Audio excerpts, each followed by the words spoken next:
Well, good morning, good afternoon, good evening from wherever you are. Welcome to another episode of Just Us with Khutso and Emily, where we get to discuss everyday issues in a way that unites the world. So, Emily, hello there with Kira. Hi, yeah, I got Kira here today, which is very convenient because today we are going to be talking about kids and surviving school holidays with kids. Yeah, because both of us just had our school holidays, right? Which our Northern Hemisphere friends couldn't say. Right, yeah. So over 10 to 12 weeks, I think it is, we get 2 weeks off. Though I think it stems from the British system. And so maybe there are folks in the Northern Hemisphere who do have school holidays, but I don't know if they're timed the same as ours. Interestingly, our school holidays are at the same time. Both our kids were off at the same time, weren't they? Yeah. Now, we tend to discover a lot of these parallels. Yeah, It's like we end up going on vacation at the same time just because our kids are out at the same time. It's like, but aren't you on the other side of life? Of the world. I remember that when we were on the road at the same time. Yeah, and we didn't even plan it, right? And it just so happened. Same with the school holidays, When we were planning this podcast, we were like, okay, so when can we do it? You're like, yeah, well, the kids are home. It's school holidays. I'm like, mine too. Yes. Yeah. Emily, go ahead.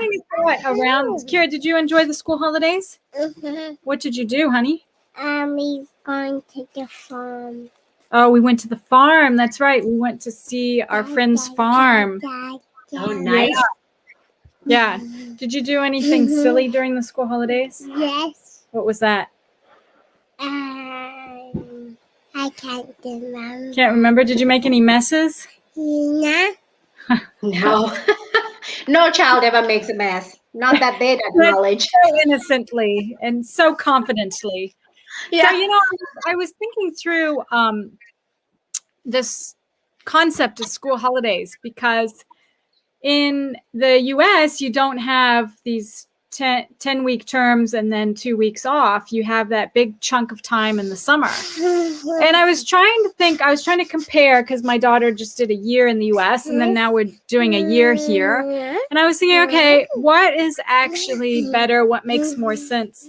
And I'm kind of mixed feelings because I have to admit, I started to be very analytical and I thought, it's really disruptive business-wise to have these breaks. If you're running a business, particularly if it runs based on children, that every 10 weeks, you have to all of a sudden stop your business and function for 2 weeks with potentially no income flow. And then if your children are doing any kind of activity, there's always a 2-week break because everything stops with the school term. And then if you're a working parent, particularly if you don't have any family or support, you have to take leave or figure out a way every 10 weeks how to cope with school holidays. So I know here it's always this big panic. Oh God, it's school holidays. What are we going to do? What am I going to do with my kid this time? Versus when you have one big chunk of time, that it's a big plan and it's planned and you have camps that are, run for X number of weeks. And so, but then at the same time, so I think, and then I thought, I guess, economically you have these surges every 10 weeks, obviously when parents go on holidays for 2 weeks, every 10 weeks versus one chunk of time. And then it is a really long period in the summer in the States. So you're really trying to get through a long period with your kids hanging around and getting bored. And I feel like they actually get to a point where they're ready to go back to school. So, and so I don't know. I think I have to say, I think I'm leaning towards the summer, the big chunk of time. The summer. Longer. Yeah. I just, it's, my older daughter said, oh, mommy, am I going into a new grade now? Because she got confused. Like, why did we just started school and now all of a sudden we're having a break again? Yeah. And so because the last break was the the Christmas break, which here is summer, but it's when you have the biggest break. And so then you change grades after that. So Right. slightly Right. confused, and her education flow was confused. So Yeah. so yeah, I always thought I'd be more of a fan of the term system, but I think I'm strangely leaning towards the summer system. So anyway, I remember we were talking, and I thought I'd kind of throw it up to you to see what you thought, because I know that with the kids you haven't experienced the U.S., but then you're running a business on your own and functioning, solo in many respects, and just wondering how it worked out for you as well. Well, yeah, you're right. I don't have that frame of comparison with the kids. The kids don't. I do, but they don't. And just a shout out, I can somebody streaming in. Welcome to our show. Whoever is streaming in, we can't see who you are, but welcome. Yeah, what did we end up doing? Gosh, working from home, it's because I've worked from home now for almost 3 years, if not longer. My working from home totally precedes COVID. And so for me, my schedule is the same. I work the same now as I did throughout COVID, as I do during the school holidays. The only thing you do notice the pressure, because the kids are a little more bored, and there are a few more interruptions to your work schedule, because they need this and they need that. And but my kids, luckily, I mean, they're not that much older than yours. They're just 10, 11, and 6 and 7. But they've learned to take care of themselves. I mean, they have 3 of them, so they just play with each other.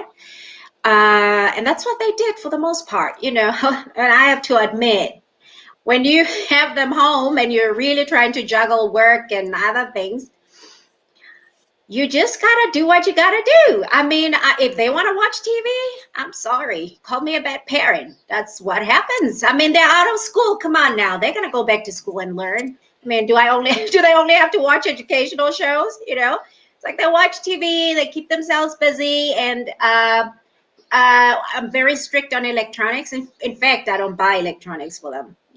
My 11-year-old has a laptop, but it's really strictly for school, and we don't do phones and stuff. And I live in a place where we have a really nice community. Just about all my neighbors have kids their age, so they're able to play with their friends. That said, I can't say that I let them watch TV all day. It's like after a few hours, I'm like, what? You're still watching TV? Come on, go play. And truly, you're not as hands-on, when you're having all those many things to juggle as you would like. Because you're just in survival. You're just trying to get through the day. Make sure they're fed, nobody's dying, and then of course my daughter got sick. We ended up taking a little road trip. Actually, we did go away for a few days. We went away and visited my mom, about 3-4 hours away, and that was fun. Yeah, it was pretty low key. Not too different for me, because I've had to work with them around for a while. That's another thing that was parallel for us, is our kids got sick at the same time. Remember that? Yes. Oh my gosh, that was hilarious. And it's like, how does the bug travel between New Zealand and South Africa? Except through our phone lines or whatever. Because somehow what goes on in your household has to happen here, and vice versa. Your household. Yeah, no, it was hilarious. It's like, yeah, I just took mine in. She had a bad tummy bug. Yours had a bad tummy bug too, right? Yeah. I guess it's the change of seasons. I find my kids tend to get sick when seasons change, because we're just settling into the winter now. Yeah. I'm so jealous of our northern hemisphere friends, because I can't stand winter. So it's like, oh, wish we were going into the summer, but oh well. In our ideal world, Emily, you managed to do this somehow. You're a lot more versatile in terms of your mobility. You're able to keep moving between the south and the north. a lot more frequently than I do. So Yeah, in my idea, I have been sorry. managing to have continuous summers, Yeah, which that's what I would like.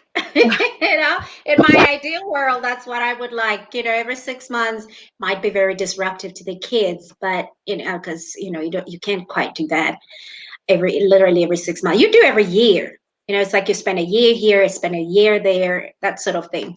Mostly, yeah. Not every well, 6 months it's necessarily. interesting because it has really been summer to summer. So I managed to this last one I did was in the States from February, but then went through the summer, and then right in end of September, start of the fall, came to New Zealand, which was their tail end of winter, moving into their spring and coming into their summer. So I have to Good. admit I missed the super cold. Yeah. So I Yeah. definitely can't do cold weather. Our mutual friend from Brazil, it's funny, she's the only other person I know here in New Zealand that when I go to her house, it's like a tropical sauna in her house because she keeps her heater blowing the whole time, which is Oh, pretty much what I do. And of course, electricity is not cheap in this country. I was So gonna say, how's that even yeah, affordable? you see how much we do not like the cold. We're willing to pay a fortune just to be um in probably the temperatures of what she gets to have in Brazil, which Yeah. that would be nice Yeah. Yeah. right now. And of So course, the houses in New Zealand are very similar to the houses in South Africa, exact opposite of the houses in the US, in that they're not insulated yeah, mostly. Yeah, so it's just always drafty. It's like you turn on the right, heater and the heat goes out immediately. And it's like, okay, what's the point? right. Because I'm still cold and I have this high electricity bill to go with it. So So, I imagine in South Africa as well, you don't have the central heating or central cooling systems. It's all the types of actually the type of thing I have behind me is what yeah. most houses would have. That's the type of thing. That's kind of the more advanced thing that you would have here. Otherwise, you're looking at the very even less sophisticated heaters like this. Yeah, that's what we have in South Africa. Totally not Mostly. economical. Yeah. Totally not economical. Yeah. Yeah. Which Yeah. Yeah. No, that's certainly the case. It takes a bit of getting used to, having to be uncomfortable. Earlier, just as we were getting on, you saw how layered I was. You're like, girl, is it very cold? get some Because clothes on. I'm sorry. I said you need to. I was just joking. You need to take some clothes off. But I have an echo here. I have a shadow and an echo right now. Oh dear. My little 4-year-old here who's repeating everything I'm saying. So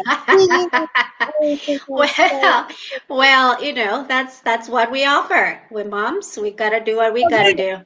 this is what we were going to move into: is that the fun, the quirky, the challenging, maybe even things that our kids did over the school holidays.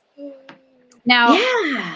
Mm-hmm. this little one here with me, I think, is very appropriately sitting here in this podcast that she's not supposed to be in, but decided that she would join us tonight. And she is the one who keeps us entertained in our household. The number of adventures she has on her own within the walls of our house can be quite entertaining and usually result in some kind of concoction that she's put together. She Uh-huh. likes to go into the kitchen cupboards and pull out as much as she can, pour it all into a bowl, Oh God. and then see if we'll all taste test it, huh? Yeah. Yeah. That sounds like an excellent idea from where she's sitting. All right. Gosh, what do my kids do anymore? I can't think of it. I'm just so used to their Oh, thank you. to what they do. I just I don't even notice it. I don't even notice it much anymore. Like the 7-year-old twin, he's a total martial artist, self-taught. He's constantly battling monsters. I mean, he was right here outside my window a few minutes ago. I was like, yeah, yeah, yeah, yeah, yeah, yeah. He does that for hours on end every day. So it's not news over here. We just know Nolo does that. That's just a Nolo thing. And and the twin girl, who's also 7, what does she like to do? Oh, she's the artist. Oh gosh, my daughter will sit there for hours on end just drawing and creating, and my office is full of papers I'm not supposed to toss. It's like, oh, this is so beautiful. Do I get to keep this one too? And you feel bad because it was made with love and you really want to keep some of it. But when you get 5, 6, 7 pieces of gifts of presents every day, it's like, which of these can I keep? And man, she's like a little bag lady. She does not toss anything at all. So everyone, I got little boxes for all of it, actually big boxes for all their stationery and arts and stuff for each one. Her box is always open and full because she doesn't toss anything. It's like, okay, honey, can we just unpack this thing and then, we toss what we don't need? No, we need all of it because we keep it for posterity. All of it. It's like, okay, so the way I deal with that is when she's not looking, that's when a whole lot of it disappears because you cannot. It's like if you're gonna negotiate what you get rid of, you will be negotiating till the cows come home, and you won't be able to get rid of half of it. So because all of it is important, that this she attaches sentimental value to every single piece of paper. Oh man. I had this thought right at this moment, Khutso. I think talking about our kids and having this session this weekend was absolutely appropriate because it is actually Mother's Day on Sunday. Oh, yeah. That is so true. Yeah, which we were having a discussion in the car because Kira, my little one here, you can see her foot, she was born on Mother's Day. Oh. In that year, so in 2017, which is not Mother's Day every year. Every year. Mm-hmm. And her birthday every year, but not Mother's Day every year. But I was trying to explain. That's actually, I was trying to explain the concept, trying to explain these things to your children. It can be challenging. So they were trying to understand how it's not her birthday, but she was born on Mother's Day. And I was saying, gosh, okay. Yeah. Good luck explaining that. Yeah, it just ended. I was like, you know what? I don't know. That's usually what it's just. I don't know. I don't know. Emily, with your PhD, you don't know. But I was like, wait a second. Mother's Day is the second Sunday of every year. It's the second Sunday of May, right? Yeah. And then, so then I had to, you're right. I had to start thinking PhD wise. It's like, okay. So if Mother's Day is the 9th this year, and then it was the 14th that year, I wonder how it rotates. And then now I was trying to get all clever and trying to calculate what it would be every year. Anyway, I'm going off topic, but I just want to acknowledge. Well, speaking of, my son, my 11-year-old just reminded me not too long ago, or like about an hour ago, he says, oh, Mama, Mother's Day is the Sunday. Can we celebrate it earlier or something? He said it's on Monday and he wants to celebrate it on Sunday. I was like, oh, okay. Why am I hearing about it? I thought I'm the one that's getting a surprise. And why am I needing to give permission for people to celebrate it, But, oh, that's sweet. That's sweet. I thought it was sweet that he even remembered because I didn't really. So, yeah. Well, go ahead. I was going to change the topic. I was going to say, speaking of Mother's Day, in a nutshell, what would you say? Coming out of school holidays, Mother's Day, what would you say are the highlights for you of being a mom?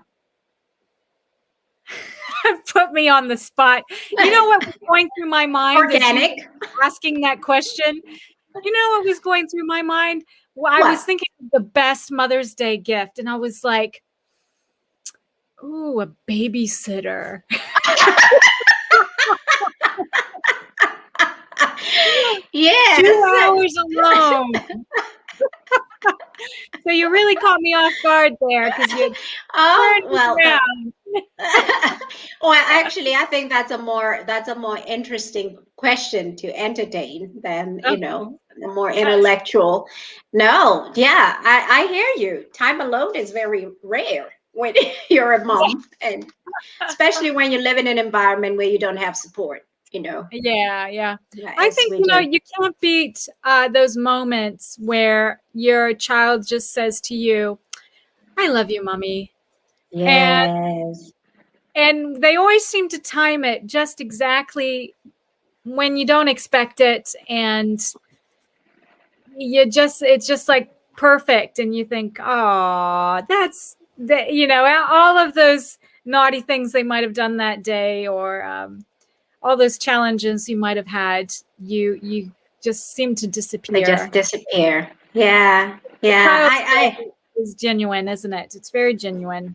yes, Or yes. my daughter, actually, my oldest daughter, and I have it on, she'll sometimes write little posty notes or something that says, I love you, mommy.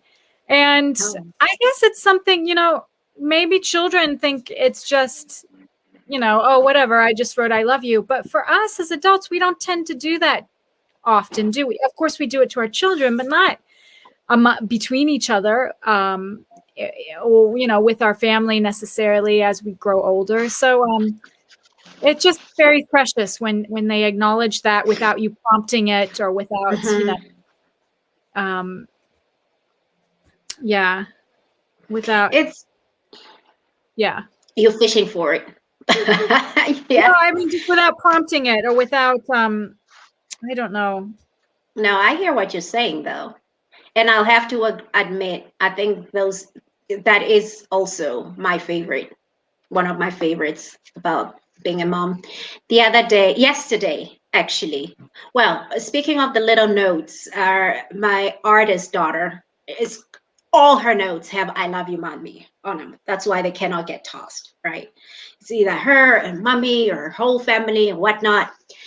And but what my son said most recently, my 11-year-old, I was picking them up from school yesterday, and what did he say? Um, I don't remember how it came up, but the message he relayed was, "Mom, you're always there for us."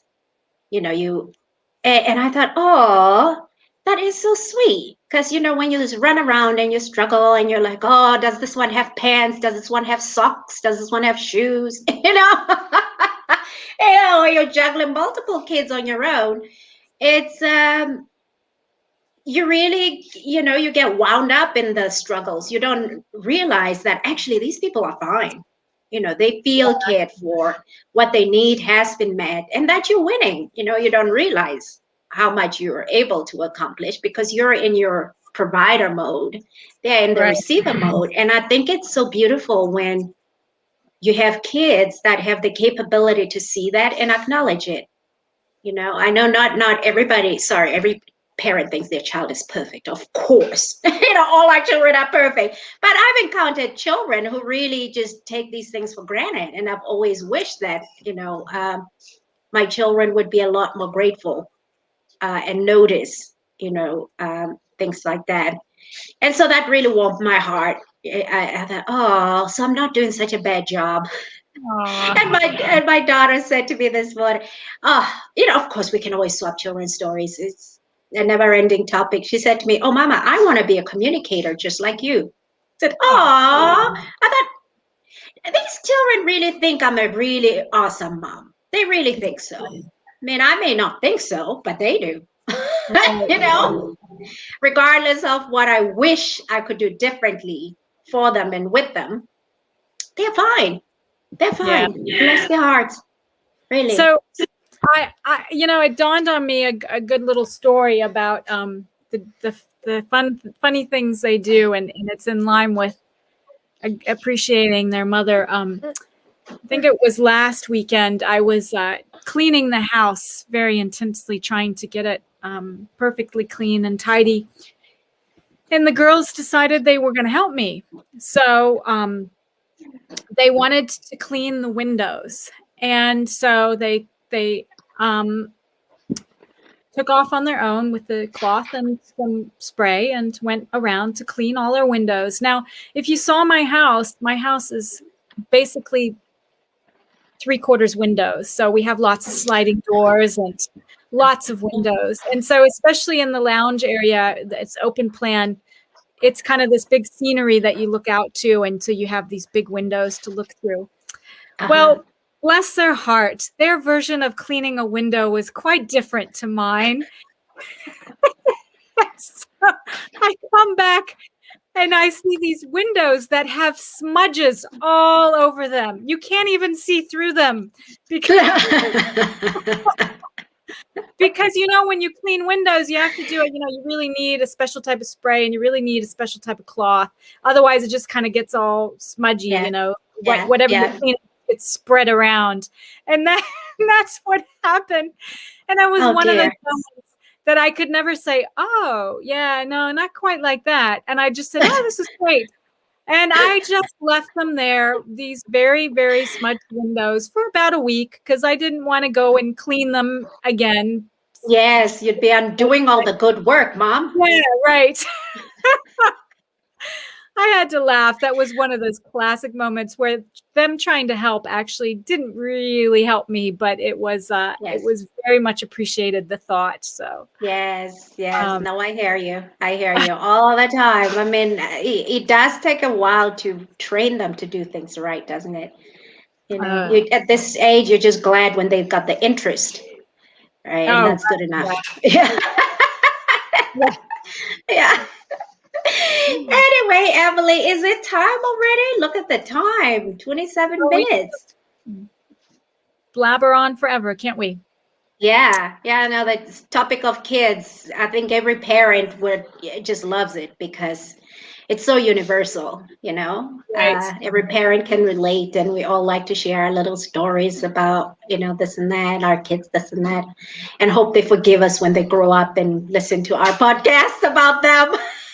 When they were 7, 11, and 3, 4, respectively, because between the two of us, we have 3 7-year-olds. Yes, my 7-year-old twins. 7-year-olds. Yeah, who are actually 2 weeks apart, right? Yeah, 7-year-olds are 2 weeks apart. Little thing. Yeah. Very thought. Yeah. So between the two of us, we got 5 kids. The 11-year-old, 3 7-year-olds, and your 4-year-old. My 4-year-old, soon to be 4-year-old. Oh, so, yes. Mother's Day soon. Well, the 14th. The 14th, the 15th is actually her birthday, but she was born just as the clock ticked over to 15th. So I consider her a Mother's Day. Gotcha. Yeah, so happy Mother's Day, everybody. Enjoy your weekend. Yes, do what you love, and hopefully your kids help you have a wonderful day. You never know what the surprise might be. I have a surprise sitting on my countertop. I'm excited to Sweet. open it up. So yeah. You know what? Before you go, I realized recently in the last month or two, and I've had an eventful month, as you know. And so in the last month or two, I realized I'm enjoying motherhood, or I'm experiencing motherhood in a very different way. I've really given myself time to really get down to their level and appreciate them for who they are. Because typically I'm just like run, get out of my way. I'm trying to make food for you. There's this client, there's this job, there's this, da. And, I end up just not really enjoying the journey with them. But since I made that commitment to myself that I really am going to try to connect with them and get to see the world through their eyes. Oh man, it's so much. It's really quite nice. They smudge the windows when they're trying to help, but you understand they didn't just ruin the windows. All right. It's just like you said. You have when it's time to to discipline or fix a situation versus embrace it with a bit of comedy. Yeah. No, I tell you. So I guess this was a long way of saying to the moms out there, I do wish you a happy Mother's Day, but most specifically, if you can find a way to just chill and look at the world through your children's eyes, at the end of the day, this is what we signed up for. I have to keep reminding myself every day. I wanted my kids badly. They didn't ask to be here. I wanted them really badly. So now that they're here, I can't be busy just trying to make money for them. Just as well take the time to enjoy them. And they grow up so fast. I was thinking to myself, there are at least a couple of years that I feel like I skipped in terms of my older boy's life. I was right here, but I don't remember him being in grade 4. It's like, what happened that year? So I don't want to miss any of that. And I know that that's what's going to enhance my Mother's Day, if I can just really remember that's why I chose to be a mom, to experience the craziness around them, not just to provide for them. So that's me. What I just learned, for what it's worth. Seriously, we should go. I think we did 31 minutes already. Okay, we'll go now. Okay, we'll go. Well, happy Mother's Day, everybody. And any more closing thoughts? Oh, thank you, Kira. Thank you, Kira. All right. Bye-bye, everybody. See you next time. Bye. And don't forget to subscribe. Yeah. Bye. Bye.